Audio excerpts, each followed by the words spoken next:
And we're off to day two. Guys, welcome back to our Gold Cup W Day 2 quick recap. Hope you enjoyed yesterday's. A few people took a look at it, so I do appreciate it. Again, who are we? We're the Africans who do primarily African and Canadian content.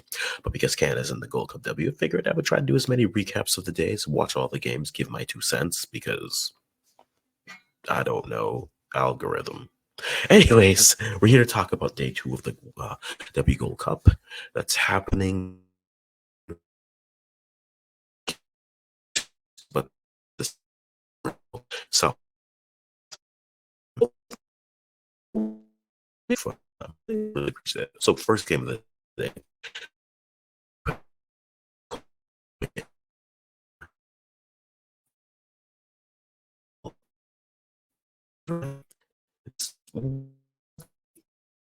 This game made you had breaks in 26 the 34th minute, who's made a 36. I got the 70. Nick Caicedo with the fancy footwork. I see you, Chromeo. In the 84th minute, in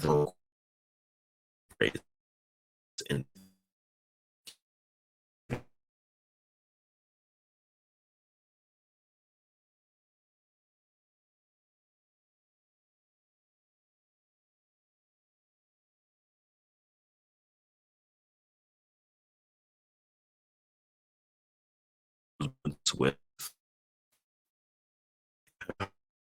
okay,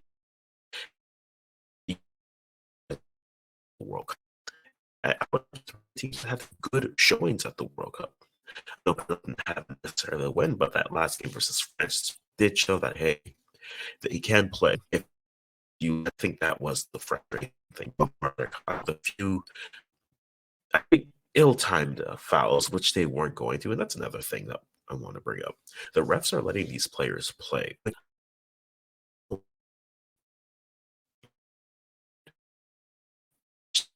I don't need to be consistent.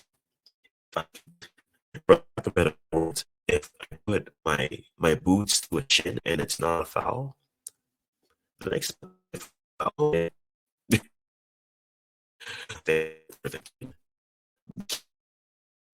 it's in this game where I'm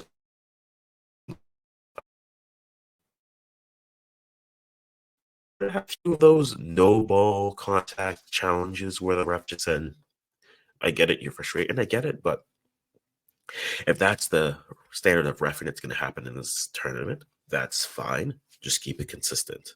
Nothing bothers me more than something that's not a foul in the group stage, and then you go. It's the inverse of sports where you call fouls everywhere, but in the waning moments, the refs swallow or whistle. So for me, I'm looking for that consistency to see. But again, you saw a few opportunities where Panama had a few 3 shots on target, but ultimately weren't able to beat the goalkeeper. And Colombia was just getting their legs under them, which works for them because their next game is against Brazil, coming up on Saturday, I believe. Coming up on Saturday. As today is Thursday, we'll talk about today's games a little bit later. So we had Colombia winning 6-0, and it was just a one-way traffic. Linda Caicedo has a nice goal. Not the goal of the tournament, but definitely a goal that I'll go back and watch and say, like the defender has a family, right, Linda? Like, they have to go back to their brothers, their sisters, their kids. Don't do that to me. But she did. And she got the goal and it looked good for them. So I liked how Colombia looked. Other interesting stats, the fouls were about even. Corners were 3-1, which I do like. And then passes, that's the story of the game, right? 7-3 versus 2-9-1. That tells you everything you need to know. It was all Colombia. Colombia had the ball. Colombia dictated the pace. Yes, a few times, Panama was able to do some stuff. But Colombia. Now, winning 6-0 is important because we mentioned this on our preview vid and a little bit yesterday.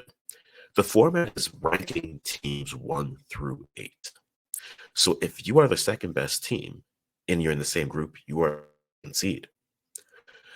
And that makes it interesting. That means every game matters. Winning the group just means you from the group. You have to look impressive. And it almost encourages a degree of ruthlessness here. So if a team can keep their goals against down and get enough points, a team that you might look at and say, yeah, they're probably like the second place team, or the third place team. Next thing you know, when you rank them 1 to 8, it's like, no, actually, they're more of a 5. And you're like, oh, well, that's interesting. That certainly does. All the details of this tournament matter, which to me makes it interesting and fascinating. But ultimately, now you start to look at this tournament, and I'm curious, especially when we look at the second game, right? The second game is what really starts to change the dynamics, right? So Brazil gets past with Gabby Nunes in the 81st minute, Puerto Rico by a score of 1-0. And I'm not one to like sit on ceremony and be like, I told. I mean, we looked at this Puerto Rico game and thought, okay, they made a thing, but they'll be fine. Against Brazil, there's lap member. I did a preview, and I probably agreed with it, and I said, yeah, Puerto Rico's probably going to get like a five serving, baker's dozen type of a deal, half a baker's dozen with a side. Goalkeeping matters in these tournaments. And you can also see there's a degree where the form isn't there.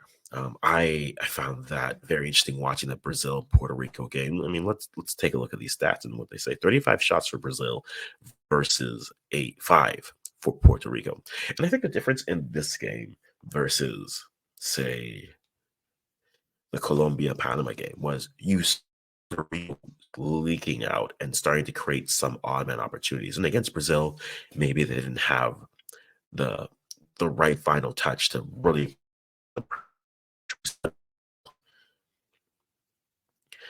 It does make me wonder if they get a result versus, say, Panama. It's that game's going to be fascinating next game. But I mean, 8 shots on target versus 3.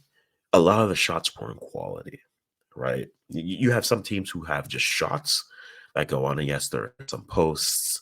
There are some that just go over, but that means it's not on the frame. There's which I haven't been able to look at the analytics to see kind of. But I mean, we have to give the shout out to the players that they are. 14 corners for Brazil versus 1 for Puerto Rico. 1 yellow card. Passes 602 to 224. I can all on Google, guys, but I think what makes this very interesting is you look at this team, and Martinez, I think, is the story. They've done this to now a team that scored 20 in CONCACAF and the best CONMEBOL team right now. Now, they've proven that they can defensively, and they have a goalkeeper who eats everything, right? Swallows it up. Low balls typically gets most of them, though the goal is a low cross that she isn't able to get her hand on, and then Nunes puts it away. But with high balls, low balls, medium-sized shots, she is swallowing it up, and there's nothing that teams can do. So if you have that type of confidence, when does Puerto Rico start to really become a little bit more adventurous, a little bit more risky with their counterattacks? Because they know they have the goalkeeper, and they know they have the defense that is keeping teams at bay. Now, a little bit of that is also Brazil not having too much movement and trying to break a low block. You need more pockets of movement, or go out wide, use your width, make them play instead of in a specific section, make them play the entire pitch.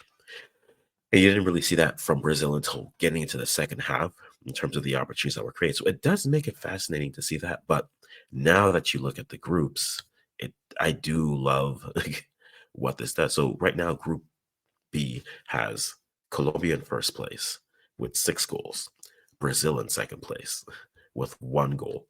And so now that opens up the door for what comes next. Now, they play each other in the next game, which is going to be great and fascinating. I look forward to take a look at that and see where it goes. But today's matchups, finally, the Canadians are the no official nicknames, as a certain sports entity across the border once called us, are playing El Salvador, and that'll be a great game.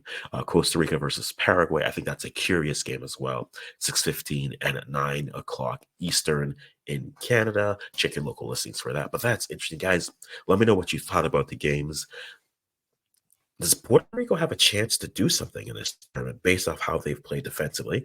I mean, I'd love to see what they look like against Colombia because that'll be the game that really sets them up or dooms them. And is Colombia the team to beat in Group B based off of one performance? You guys let me know in the bottom. And again, tonight we have Costa Rica, Paraguay is the first matchup, and then Canada, El Salvador is the second matchup, which I'm very much looking forward to watch because nothing like a little bit of Woso footy to start getting your weekend going. So, guys, thank you for the recap. You know what you guys think. And until next time, we simply say bye-bye for now.